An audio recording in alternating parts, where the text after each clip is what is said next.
Hey, good morning, ladies and gentlemen, boys and girls. Now, this is crazy. Just when you think you've heard it all. Just when you think you've heard it all, people. I'm going to read this real quick. Wow. Details emerge after woman found alive in body bag at funeral home.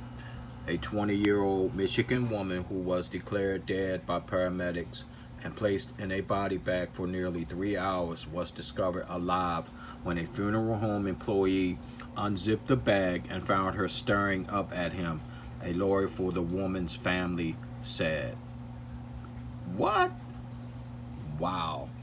Tamisha Balkamp, who suffered from cerebral palsy since birth, was in critical condition on a respirator Tuesday afternoon at Sinai Grace Hospital in Detroit. Her family's lawyer, Geoffrey Frieger, said during a Zoom news conference when the body bag was opened, they were getting ready to embalm the body.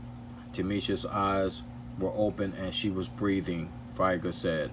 Frieger said that shortly after Balkamp was declared dead, her godmother, Savannah Spears, a registered nurse, told paramedics and police officers that she saw Balkamp move and thought she detected a faint pulse. They told her the movements were involuntary and that they were related to the drugs that they had administered to Tamisha, and it did not change their opinion as to the fact that they felt she was dead, said Frieger, who once represented controversial Michigan pathologist Dr. Jack Kevorkian against murder charges stemming from physician-assisted suicides. The incident unfolded on Sunday morning at Balkamp's home in Southfield, a suburb of Detroit, when her family called 911 after noticing her lips were pale, that there was secretion around her mouth, and she was having trouble breathing. Southfield Fire Department paramedics arrived at the home around 7:34 a.m. and on a call for an unresponsive female. The fire chief said in a statement released on Monday. They said that the woman was not breathing when paramedics arrived. The paramedics performed CPR and other life-reviving methods for 30 minutes. Given medical readings and the condition of the patient, it was determined at that time that she did not have signs of life. Wow, ain't that crazy? A local emergency department physician pronounced Balkamp dead based upon information provided by the paramedics. Since there was no foul play involved, the Southfield Police Department notified the Oakland County Medical Examiner's Office of the findings, and an on-duty forensic pathologist at the coroner's office released the body to the woman's family to make arrangements to have the body picked up by a funeral home of their choosing. The city is conducting an internal investigation along with the Oakland County Medical Control Authority, and the findings of the probe will be turned over to the Michigan Bureau of EMS, Trauma and Preparedness. Wow.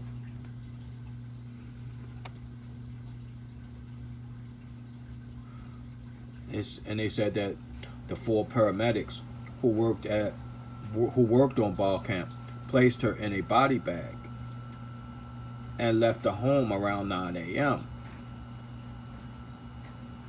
Balkamp's relatives contacted John H. Cole Funeral Home in Detroit. Workers from the mortuary came to the home around 11:25. Picked up what they initially thought was a dead person and took it to the nearby funeral home. This girl has cerebral palsy.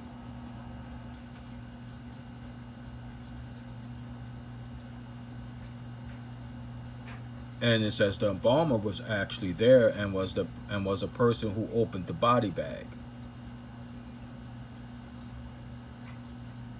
Yeah, and the staff at the funeral home also contacted the Detroit Fire Department. Dave Fornell, deputy commissioner of the Detroit Fire Department, told ABC News he said the call The call the fire department received from the funeral home was for a person having difficulty breathing, and that an emergency medical services crew didn't know the full story until they arrived. We couldn't believe it, Fornell said. We couldn't believe it. And Feiger said that he was retained by the family to investigate alleged negligence on the part of the paramedics and the police for a possible lawsuit. He said Balkamp might not be in the condition she is now had she immediately been rushed to the hospital instead of being left in a body bag for nearly 3 hours. Our main concern with the family is her survival and her well-being, Feiger said. The doctors are unable to give a prognosis right now and have indicated that it's touch and go. Damn. So instead of